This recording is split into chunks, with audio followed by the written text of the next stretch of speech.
कांग्रेस अपनी पर आए तो देश की सेवा करने वाले एक आर्मी अफसर की जिंदगी भी जिल्लत बना सकती है। आम लोगों की हैसियत इनके लिए कीड़े मकोड़े से ज्यादा कुछ नहीं। आज हम भारतीय सेना के उस काबिल कर्नल की कहानी सुनाएंगे जो अपने ही देश में यूपीए सरकार की साजिश का शिकार बन गया। इस सैनिक की कहानी न सिर्फ आपके रोंगटे खड़े कर देगी, बल्कि ये सुनकर उन लोगों का सिर शर्म से झुक जाएगा जो कांग्रेस को वोट करते हैं।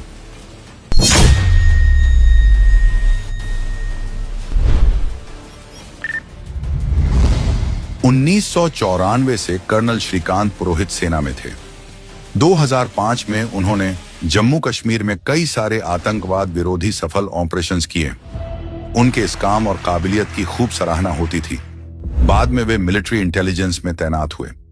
ड्यूटी के दौरान उन्होंने आतंकी संगठन, इंडियन माओवादी और अन्य कट्टरपंथी संगठनों की जानकारियां जुटा ली थीं, और शायद कुछ आतंक प्रेमी ताकतवर लोगों को यह बात नहीं भाई।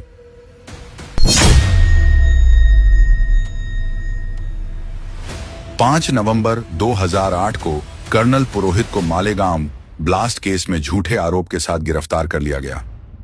हैरानी की बात यह है कि ठीक 26/11 यानी देश में सबसे बड़े आतंकी हमले से 21 दिन पहले सेना के एक इंटेलिजेंस अफसर को अरेस्ट कर लिया गया। अब सवाल उठता है, क्या पुरोहित को हमले की भनक लग चुकी थी? क्या वो ये हमला रोक सकते थे?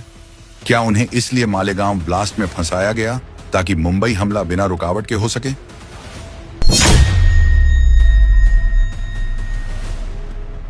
आरोप के मुताबिक गिरफ्तारी के बाद सेना के कर्नल के साथ एक युद्धबंदी से भी बदतर सुलूक हुआ।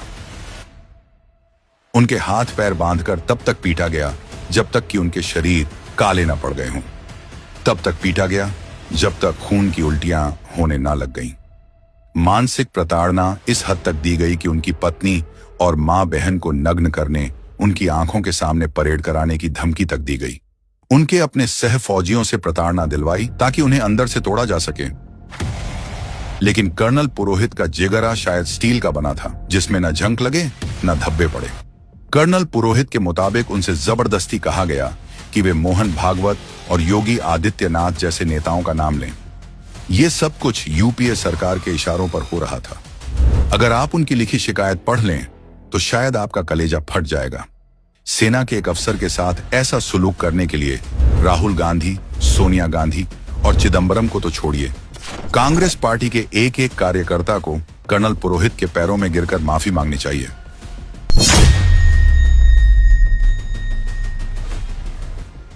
उनकी पोस्टिंग, मीटिंग्स और इंटेलिजेंस ड्यूटी के दौरान उन्होंने जो भी काम किया था उसे ही आधार बनाकर एक फिल्मी स्क्रिप्ट तैयार की गई, जैसे कि कश्मीर से आरडी लाना, जबकि इंटेलिजेंस अफसर के पास आरडी का एक्सेस होता ही नहीं है।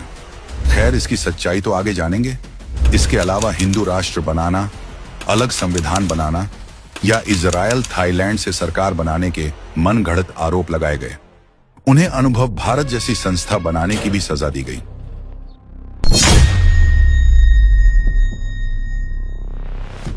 आर्मी कोर्ट ऑफ इंक्वायरी में भी उनकी सुनवाई चली। कुल 55 लोगों से सवाल पूछे गए, जिसमें से 54 लोगों ने कहा कि कर्नल पुरोहित का आतंकवादी गतिविधि में कोई रोल नहीं हो सकता। कर्नल वाई के सिंह ने पुरोहित को आतंकियों और नक्सलियों के खिलाफ एक प्रभावी मुखबिर नेटवर्क तैयार करने के लिए तारीफ की। Colonel VS. तोमर ने पुरोहित को एक प्रेरित, साहसी और अच्छा फील्ड इंटेलिजेंस अधिकारी बताया।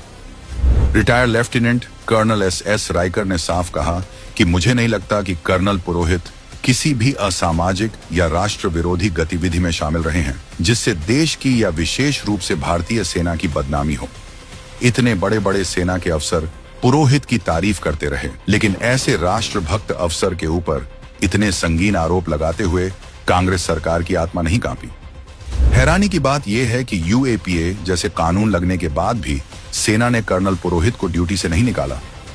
शायद सेना भी जानती थी देश पर जान छिड़कने वाले लेफ्टिनेंट कर्नल पुरोहित पर लगे आरोप झूठे और मनगढ़ंत हैं, और एक ना एक दिन ये जरूर निर्दोष साबित होंगे।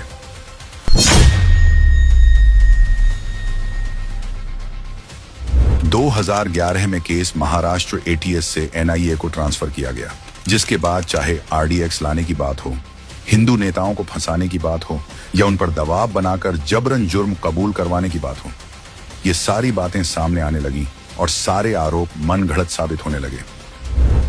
2017 में करीब 9 साल बाद पुरोहित को सुप्रीम कोर्ट से जमानत मिली और कर्नल पुरोहित की देशभक्ति देखिए, ऐसी शायद दुनिया में इसकी मिसाल ना मिले। अपने ही देश की सरकारों के प्रतिशोध का शिकार होने के बावजूद इतना अत्याचार सहकर भी उन्होंने जमानत मिलने के बाद दोबारा आर्मी ज्वाइन की और आज भी खुफिया टीम का हिस्सा हैं।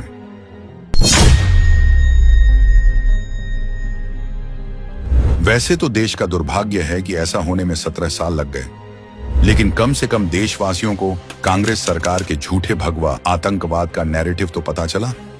सुनवाई के दौरान सुप्रीम कोर्ट के सामने ये बात सामने आई कि पुरोहित को फंसाने के लिए कांग्रेसी दबाव में आकर पुलिस ने सही गुनहगारों के लीड को दरकिनार कर दिया। जैसे कि मालेगांव के जिस बीकू चौक के शकील ट्रांसपोर्ट के पास ये ब्लास्ट हुआ, उसी शकील ट्रांसपोर्ट की ऊपरी मंजिला पर कभी आतंकवादी संगठन सिमी का मीटिंग हॉल हुआ करता था।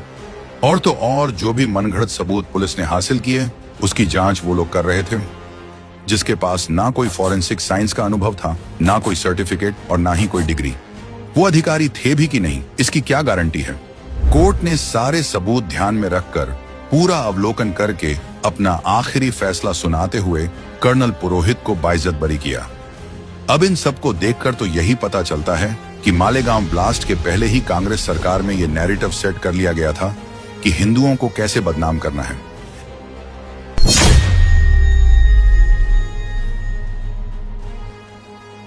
शायद कोई और होता तो उसे अपने देश से नफरत हो जाती, लेकिन कर्नल पुरोहित, जिन्होंने निर्दोष साबित होने के बाद ये कहा, मैं एक ऐसा सैनिक हूं जो इस देश से बिना शर्त प्रेम करता है। देश सर्वोपरि है और इसकी नींव मजबूत होनी चाहिए। कांग्रेस पार्टी ने लाख कोशिश कर ली, लेकिन वो कर्नल पुरोहित के हौसलों को तोड़ नहीं पाई और ना ही हिंदू आतंकवाद को सच साबित कर पाई। क्या कांग्रेस की सरकार ने अपने वोट बैंक को खुश करने के लिए आतंक के नेटवर्क का तोड़ निकालने वाले देशभक्त अफसर को फर्जी केस में फंसाया था? या फिर शायद 26/11 टाला जा सकता था इसलिए? लेकिन 17 साल की लंबी लड़ाई के बाद सच सामने है।